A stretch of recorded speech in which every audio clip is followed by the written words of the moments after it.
Welcome back to my channel Alfina an aesthetic lifestyle. അപ്പോൾ എല്ലാവരും wait ചെയ്തിരുന്ന പാരാമെഡിക്കൽ ഡിഗ്രിയുടെ അലോട്ട്മെൻറ്റ് പ്രസിദ്ധീകരിച്ചിട്ടുണ്ട്. നിങ്ങൾക്ക് സൈറ്റിൽ കയറി നോക്കിക്കഴിഞ്ഞാൽ നിങ്ങളുടെ അലോട്ട്മെൻറ്റ് നോക്കാൻ സാധിക്കുന്നതാണ്. ലോഗിൻ കൊടുത്ത് നിങ്ങളുടെ ഐഡിയും പാസ്വേഡും കാര്യങ്ങളൊക്കെ കൊടുത്തു കഴിഞ്ഞാൽ അലോട്ട്മെൻറ്റ് കിട്ടിയ കുട്ടികളുടെയും കിട്ടാത്ത കുട്ടികളുടേതും മനസ്സിലാക്കാൻ വേണ്ടി സാധിക്കുന്നതാണ്. അപ്പോൾ നിങ്ങൾ ആദ്യം ചെയ്യേണ്ട കാര്യമെന്ന് പറയുന്നത് നിങ്ങൾക്ക് അലോട്ട്മെൻറ്റ് കിട്ടിയ കോളേജ് ഏതാണ്, എത്രാമത്തെ അലോട്ട്മെൻ്റ് ആണ് എന്ന് ശ്രദ്ധിച്ചു കഴിഞ്ഞാൽ നിങ്ങൾക്ക് അതിനകത്ത് ഒരു ഡൗട്ട് വരാനുള്ള ചാൻസ് ഉണ്ട്. കാരണം ഈ വർഷം BSc നഴ്സിംഗ് വന്നതിന് ശേഷമാണ് പാരാമെഡിക്കലിൻ്റെ ഓപ്ഷൻ രജിസ്ട്രേഷൻ വന്നത്.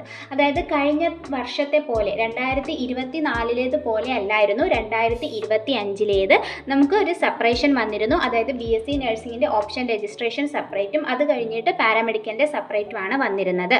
അപ്പോൾ ഇത് ഞാൻ പറയുന്നത് ശ്രദ്ധിച്ച് കേൾക്കുക. പാരാമെഡിക്കലിൻ്റെത് ഇതിൻ്റെ കൂടെ തന്നെ വന്നത് കാരണം പാരാമെഡിക്കലിൻ്റെ ഫസ്റ്റ് അലോട്ട്മെൻ്റ് ആയിട്ടല്ല ഇത് വന്നിരിക്കുന്നത്. പാരാമെഡിക്കൽ കിട്ടിയ കുട്ടികൾക്ക് അല്ലെങ്കിൽ നമ്മുടെ അലോട്ടഡ് ലിസ്റ്റിലേക്ക് കയറി കഴിഞ്ഞതിന് ശേഷം നിങ്ങളെ കോഴ്സും കോളേജും അടിച്ചു നോക്കിയാൽ അലോട്ട്മെൻറ്റ് 4 എന്നായിരിക്കും പാരാമെഡിക്കലിൽ കാണിക്കുന്നത്. അപ്പോൾ പല കുട്ടികൾക്കും അതൊരു സംശയമായിട്ട് വരാം. അപ്പോൾ നമ്മുടെ ബാക്കി പത്രം BSc നഴ്സിംഗിൻ്റെ ബാക്കി പത്രം എന്ന രീതിയിൽ പാരാമെഡിക്കലിൻ്റെ 4th അലോട്ട്മെൻറ്റ് തൊട്ടാണ് സ്റ്റാർട്ട് ചെയ്ത് വെച്ചിരിക്കുന്നത്. അതായത് ട്രയലായിട്ടല്ല വന്നിരിക്കുന്നത്, ഫസ്റ്റ് അലോട്ട്മെൻറ്റുമായിട്ടല്ല വന്നിരിക്കുന്നത്, 4th അലോട്ട്മെൻറ്റ് വെച്ചിട്ടാണ് സ്റ്റാർട്ട് ചെയ്തിരിക്കുന്നത്. ഇതനുസരിച്ച് സീറ്റ് വാക്കൻസി അനുസരിച്ച് അടുത്ത സെക്കൻഡ് അലോട്ട്മെൻറ്റ് പോലെ ബാക്കി അലോട്ട്മെൻറ്റും കാര്യങ്ങളും ഒക്കെ വരുന്നതായിരിക്കും. സീറ്റ് വാക്കൻസി അനുസരിച്ചായിരിക്കും വരുന്നുണ്ടാവുക. അലോട്ട്മെൻറ്റ് 4 എന്ന് കൊടുത്തിരിക്കുന്നത് എന്താണെന്നുള്ളത് എല്ലാവർക്കും ക്ലിയർ ആയി എന്ന് വിശ്വസിക്കുന്നു.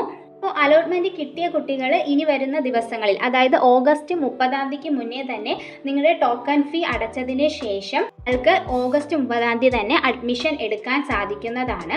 ഇനി ഓൾറെഡി PSc നഴ്സിംഗിന് ടോക്കൺ ഫീ അടച്ച കുട്ടിക്കാണ് അടുത്ത പാരാമെഡിക്കലിലേക്ക് കിട്ടിയത് എന്നുണ്ടെങ്കിൽ നിങ്ങൾ പിന്നെയും ടോക്കൺ ഫീ അടയ്ക്കേണ്ട. ആ കോളേജിൽ നിന്നും മറ്റൊരു കോളേജിലേക്ക് ട്രാൻസ്ഫർ ആകുന്നതായിരിക്കും LBSൻ്റെ ടോക്കൺ ഫീ.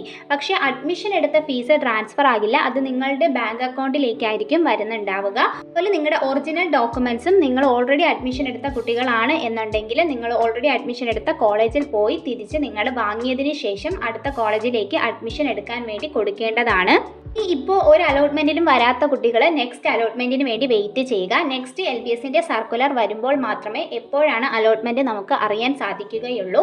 ഇപ്പോൾ അലോട്ട്മെൻറ്റ് കിട്ടിയ കുട്ടികൾ ഓഗസ്റ്റ് 30 വരെ അഡ്മിഷൻ എടുത്തതിന് ശേഷം മാത്രമേ ബാക്കി നമുക്ക് അറിയാൻ സാധിക്കുകയുള്ളൂ. അതിനുശേഷമായിരിക്കും നെക്സ്റ്റ് അലോട്ട്മെൻറ്റ് എപ്പോഴാണ് എന്നത് LBS സൈറ്റിൽ വരുന്നുണ്ടാവുക. അതുപോലെ തന്നെ പാരാമെഡിക്കലിന് ഇനി ഏതെങ്കിലും കോളേജസിന് അപ്രൂവൽ കിട്ടുകയാണ് എന്നുണ്ടെങ്കിൽ അതും ഓപ്ഷൻസിൽ ആഡ് ചെയ്യുന്നതായിരിക്കും. ഓൾറെഡി അപ്രൂവ്ഡ് ആയിട്ടുള്ള കോളേജ് ലിസ്റ്റ് നമ്മുടെ സൈറ്റിൽ അപ്ഡേറ്റ് ആയിട്ട് വന്നിട്ടുണ്ട്. ഏതെങ്കിലും കോളേജസ് നിങ്ങൾക്ക് ഇഷ്ടപ്പെട്ട കോളേജസ് ഇതുവരെയും അപ്ഡേറ്റ് ആയിട്ട് വരാത്ത കോളേജസ് വന്നിട്ടുണ്ട് എന്നുണ്ടെങ്കിൽ ഇനി അത് നെക്സ്റ്റ് അലോട്ട്മെൻറ്റിലേക്ക് നിങ്ങൾക്ക് ഓപ്ഷൻ രജിസ്ട്രേഷൻ ചെയ്യുന്ന സമയത്ത് കൊടുക്കാൻ വേണ്ടി സാധിക്കുന്നതാണ്. ഇനി ഇപ്പോൾ കിട്ടിയ അലോട്ട്മെൻറ്റിൽ പാരാമെഡിക്കലിൽ കിട്ടിയ കുട്ടികൾക്ക് സാറ്റിസ്ഫൈഡ് ആണ്, ഇത് മതി എന്നുള്ള കുട്ടികൾ, അതായത് ഈ കോഴ്സ് ഇന്ന കോളേജിൽ മതി എന്ന് തീരുമാനിച്ച കുട്ടികൾ, താഴോട്ടുള്ള ഓപ്ഷൻസ് ഓൾറെഡി നമുക്ക് ഡിലീറ്റ് ആയി പോയിട്ടുണ്ടാകും. ഹയർ ഓപ്ഷൻസ് എല്ലാം ഉണ്ടെങ്കിൽ അത് ഡിലീറ്റ് ചെയ്തതിന് ശേഷം നിങ്ങൾ സേവ് കൊടുക്കുക. അതിനുശേഷം ടോക്കൺ ഫീ അടയ്ക്കുക, അഡ്മിഷൻ എടുക്കുക. ഇങ്ങനെയാണ് നിങ്ങൾ ചെയ്യേണ്ടത്. ഒരുപാട് കുട്ടികൾ മെസ്സേജ് ചെയ്ത് ചോദിച്ചതാണ് ഓപ്ഷൻ രജിസ്ട്രേഷൻ സമയത്തിന് ചെയ്യാൻ സാധിച്ചില്ല, ഇനി ചെയ്യാൻ പറ്റുമോ എന്നുള്ളത്.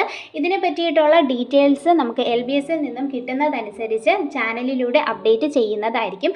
കറക്റ്റ് ടൈമിൽ നിങ്ങൾക്ക് അപ്ഡേറ്റ് കിട്ടാൻ വേണ്ടി ചാനൽ സബ്സ്ക്രൈബ് ചെയ്യുകയും അതുപോലെ തന്നെ നോട്ടിഫിക്കേഷൻസിൽ ഓൾ എന്ന ഓപ്ഷൻ എനേബിളും കൂടി ചെയ്ത് വെച്ചാൽ മാത്രമേ കറക്റ്റ് ടൈമിൽ നിങ്ങൾക്ക് നോട്ടിഫിക്കേഷൻസ് കിട്ടുകയും ഉള്ളൂ. അപ്പോൾ അതുപോലെ നിങ്ങൾ അറിയുന്ന ഇൻഫർമേഷൻസ് നിങ്ങളുടെ ഫ്രണ്ട്സിലേക്കൂടെ പാസ് ചെയ്യുക, അപ്പോൾ അവരും അറിയുന്നതായിരിക്കും. ഇനി ഓഗസ്റ്റ് 30 ശേഷമാണ് എത്രത്തോളം കുട്ടികൾ അലോട്ട്മെൻറ്റിലേക്ക് കിട്ടിയ കുട്ടികൾ അഡ്മിഷൻ എടുത്തിട്ടുണ്ട് എന്നത് നമുക്ക് അറിയാൻ സാധിക്കുകയുള്ളൂ. അതനുസരിച്ച് നമുക്ക് വേക്കൻസി സീറ്റുകൾ പാരാമെഡിക്കൽ ഡിഗ്രി കോഴ്സസിന് വരുന്നതാണ്. അതനുസരിച്ച് നെക്സ്റ്റ് ഓപ്ഷൻസ് നമുക്ക് വെക്കാൻ സാധിക്കുന്നതുമാണ്. അപ്പോൾ ന്യൂ അപ്ഡേറ്റ്സ് LBS സർക്കുലറിൽ വരുന്നതനുസരിച്ച് ചാനലിലൂടെ അപ്ഡേറ്റ് ചെയ്യുന്നതായിരിക്കും. പാരാമെഡിക്കൽ റിലേറ്റഡ് ആയിട്ട് നിങ്ങൾക്ക് എന്തെങ്കിലും ഡൗട്ട്സ് ഉണ്ട് എന്നുണ്ടെങ്കിൽ ഞാൻ കമ്മ്യൂണിറ്റി പോസ്റ്റിലേക്ക് നിങ്ങൾ ഡൗട്ട്സ് ചോദിച്ചാൽ മതിയാകും. Q&A സെക്ഷൻ പാരാമെഡിക്കൽ ബേസ് ചെയ്തിട്ട് നമുക്ക് ചെയ്യാവുന്നതാണ്. ഇതൊക്കെ കാറ്റഗറിക്കാണ് ഇപ്പോൾ അലോട്ട്മെൻറ്റ് കിട്ടിയിട്ടുള്ളത് എന്നത് നിങ്ങൾക്ക് അലോട്ടഡ് ലിസ്റ്റിൽ നിന്ന് നോക്കിയാൽ മനസ്സിലാകാൻ സാധിക്കുന്നതാണ്. എന്തെങ്കിലും ഡൗട്ട്സ് ഉണ്ടെങ്കിൽ ചോദിക്കുക, നമുക്ക് Q&A സെക്ഷൻ ചെയ്യാവുന്നതാണ്.